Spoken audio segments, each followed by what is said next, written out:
नमस्कार। आज का हमारा विषय है कलयुग का अर्थ क्या है।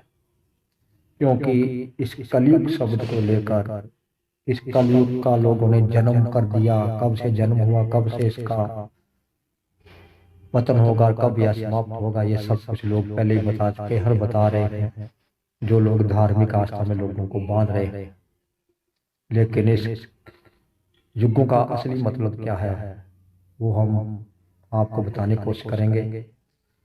और सबसे पहले हम चलते हैं सतयुग की तरफ।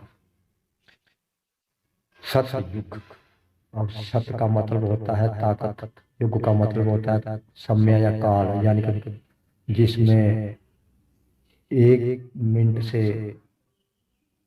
से घंटे बनते हैं, घंटे से दिन, और दिनों से महीने, और महीने से जो साल बनते हैं, सालों से जो समय बनता है उसको युग कहा गया है। सतयुग का मतलब है ताकत वाला युग, जिस युग में बल प्रयोग किया जाता हो, बल से लोगों को कुचला जाता हो, वैसा सतयुग। के बाद आता है त्रेता। त्रेता में भी बल का ही प्रयोग ज्यादा हुआ, बल से ही लोगों को कुचला गया, बल से ही लोग एक दूसरे की औरतों को उठाकर ले जाया करते थे, एक दूसरे की औरत को किडनैप कर लिया करते थे। उसके बाद द्वापर युग। द्वापर युग में भी ऐसा ही रहा, इसमें भी ब्राह्मणों का ही राज रहा। लेकिन इसके जब कृष्ण जी आए और कृष्ण जी के समय में ही कलयुग का आरंभ होना शुरू हो गया था।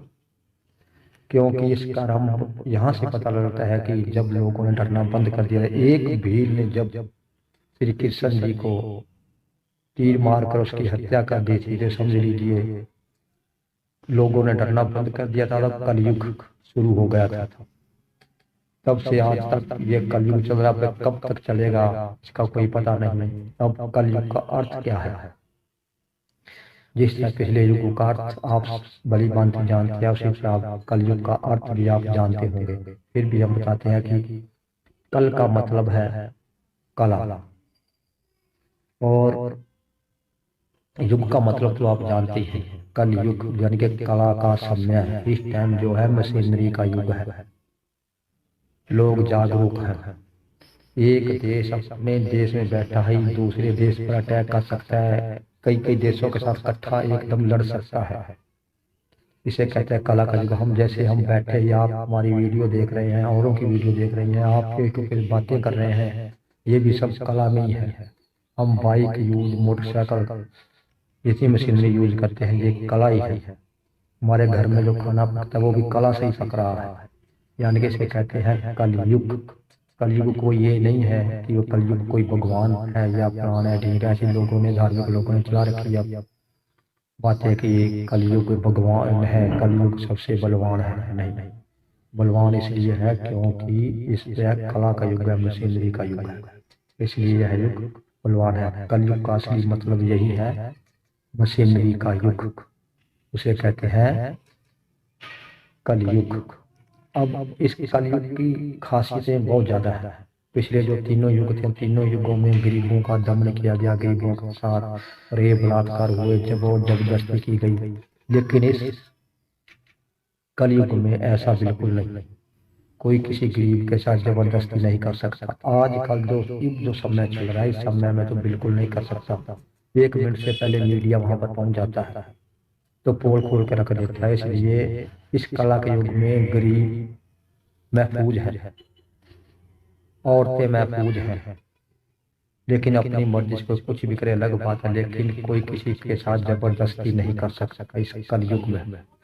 लेकिन आप पिछले युगों को देखेंगे तो उसमें जबरदस्त कहीं जबरदस्त मिलेंगे। अगर कोई ज्ञान प्राप्त कर ले, तो जिस तरह मान लीजिए शंभु ऋषि ने ज्ञान प्राप्त किया, पंडितों से ज्यादा ज्ञान हो गया, तो ब्राह्मणों ने उसको श्री रामचंद्र जी के हाथों शंभु ऋषि का वध करवा दिया था। इसलिए उसे कहा गया था त्रेता युग। त्रेता युग ये ऐसे, यानी कि वो तीनों युग, सतयुग, त्रेता, द्वापर, ये तीनों ही ब्राह्मणों के कंट्रोल में थे। ये भी युग, कला का युग जो है, ये ब्राह्मणों के हाथ में बिल्कुल नहीं है, ये ब्राह्मणों के हाथ से बाहर है। अगर इनके हाथ में होता तो शायद पता नहीं अब भी वही करते। पहले युग की एक प्रथा थी, कई प्रथाएं इनके युद्ध में चली, सती प्रथा वगैरह, और कई कई प्रथाएं थी, बड़ी प्रथाएं थी, बहुत ऐसी ऐसी प्रथाएं थी जो इन पिछले तीनों युगों में चल चल रही थी, लेकिन इस कलयुग में वो प्रथाएं खत्म कर दी गई है। और एक बहुत ही गंदी प्रथा थी, वह प्रथा ऐसे थी जैसे शुद्धिकरण की प्रथा, शायद आप जानते होंगे शुद्धिकरण की प्रथा। जब किसी गरीब की लड़की का ब्याह होता था तो ब्राह्मण उसको बता देता था कि यह मांगलिक है, इसका शुद्धिकरण करना पड़ेगा। उसको शुद्धिकरण करवाने के लिए कई दिन तक उसको ब्राह्मण के घर रहना पड़ता था। ब्राह्मण उसके साथ सब कुछ करता था। जब उसका मन भर जाता था तब कह देता था जाओ अब इसकी शादी कर दो या इसको पति के घर भेज दो। ऐसी प्रथा थी, शुद्धिकरण प्रथा, यानी कि यह ब्राह्मणों का युग था, इसलिए जो जबरदस्ती थी। अब ऐसा कुछ नहीं कर सकता। अब कोई कहकर तो दिखाए भाई तुम्हारी लड़की मांगलिक है, ब्राह्मण के घर भेज दीजिए। ना तो उस बताने वाले को नहीं छोड़ने का, तो ब्राह्मण को भी नहीं छोड़ने का। अगर कोई अब इस युग में कोई ऐसी बात कर दे, ये शुद्धिकरण प्रथा उन पिछले तीनों युगों में ही चली, क्योंकि वो युग ब्राह्मणों के थे। ये कलयुग है, इसमें कोई किसी के साथ जबरदस्ती नहीं कर सकता, चाहे कोई कितना भी अमीर हो, गरीब के साथ बिल्कुल उत्पीड़न नहीं कर सकता।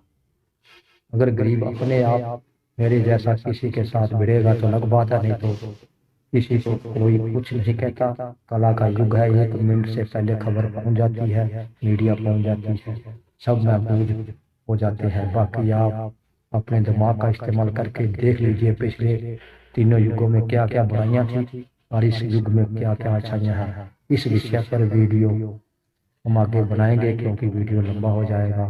हमारा मकसद सिर्फ यही था कि कलयुग का मतलब क्या है। कलयुग का मेन मतलब सिर्फ यही है, कला का युग, मशीनरी का युग, उसे ही कहते हैं कलयुग। नमस्कार।